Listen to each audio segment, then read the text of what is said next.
anyway, we ended up calling it Eavesdrop, and it's a dope name, man.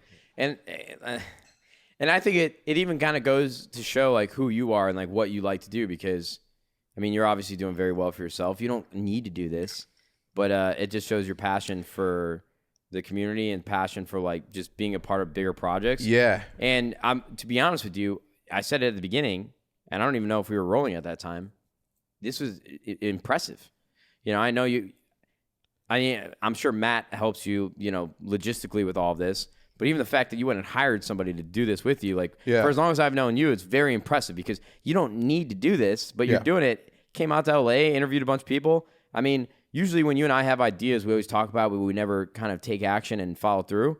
This is dope, man. I'm jealous. I wish I could travel with you and be a part of this as a permanent co-host. This is so sick. Well, you're invited, obviously, but I think that we talked about this. We were going to have the 60/50 Russell Drive podcast, which would have been well, I want. We can. I don't know why. Can you donate an hour a week? Yeah, no, dude. What? Yeah, come on, man. That's bullshit. No, it's not. You know I can't. No, and you know about it. Yeah. But my biggest thing is that I want the podcast to be in house. Like I want it to be in person, because that's just like the quality bar. I agree. But yeah, man, what? Listen, because 100 Thieves, like one of the biggest projects we're working on is not one of the biggest. It's not one of the biggest. I'm creating a podcast. I'm finally going to be doing a podcast. I've been literally trying to do it for like years. But do you know the name? No, I mean, don't say it if you do. You've thought about it, because it's tough coming up with a name. No, you know what the name of it? I actually have just been the least I've been worried about it, because it's just 100 Thieves. I think stands for itself, and it'll be something around those sorts. More of just like who I'm going to do it with. Yeah. Well, I mean, we had Optic Hour and then Optic Podcast, but I couldn't call it the Optic Hex Podcast. No, this is great. Eavesdrop is great. And when I asked some of the most creative people that I know in my life, okay, Omens, you know, featured in like world-renowned graffiti artist, the rest of my villains like cohort, I asked my brother and I asked everybody, it's like, well, call it the you know, it's like the Hex experience, and I felt insulted when people suggested shit like the Hex experience or the explicit thoughts or something that, like, because explicit thoughts is kind of dope. But that's an insult to me, because obviously I already thought about that. It's obvious, you know what I'm saying? Because it's obvious because I'm that creative. Okay, that's explicit thoughts is kind of cool. Yeah. I Anyway, like that. Yeah. So I got to the point where I was just like, you know what? Anyway, it's not. It's let's just laugh.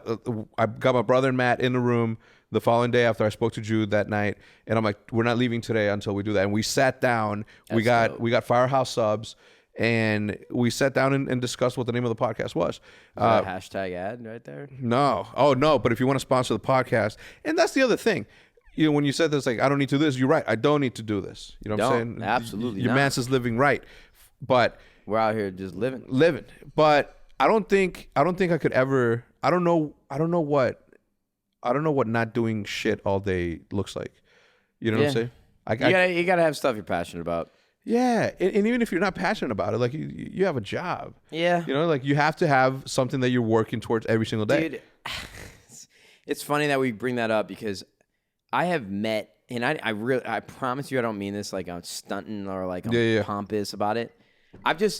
I never thought in my life that I would meet billionaires, and I've just met too many billionaires in like the last like 8 months. Yeah. I know that sounds ridiculous, but you know, when you're building a company, you're raising money, you're doing all these other things, you meet like a lot of like characters, a lot of different people. Yeah. And I always thought to myself, it's like, why is this 70-year-old man taking this meeting, listening to me, or even working still? Yeah. It's like, why? If I had $1 billion, let alone like 500, let alone a couple million, you know, 100 million, you know, something like that. Yeah. I just think to myself, like, I would have off, got a private jet, and I would have been taking all my homies to all the dopest golf courses around the world. That's all I'd be doing. Yeah. But it's really just, that would get boring. Like, the reason why these guys are billionaires is because they're obsessed with their craft. They're obsessed with work. And at that point, it's not even about money. It's not. They're just playing the game. I think that you can only become a billionaire when it's no longer about the money. I think I have this like theory in my head that the day that you stop looking at money as a value thing and more of a scorekeeping thing, that's when you become. There's a really famous quote for that. What? It's I saw Fwiz tweet it one day. I won't be able to run it back, so it's pointless. It was more like I didn't realize how much I was making. I was just playing the game and keeping score or something like that. Yeah. Oh, I think it's a Wall Street quote. And look, before everybody says like, yeah, you're saying that because you have money. I did it for 99% of my life. So Yeah, hey, no, bro. I hate the fact that we still got to explain that. So That, bro. No lie. You were working at a bank. I was working at McDonald's. Listen, you were actually the person that taught me pretty well. And depending on the people I'm around, I'll still like, oh, I didn't always have this. yeah. I'm just so sick of it. I'm so sick of explaining myself.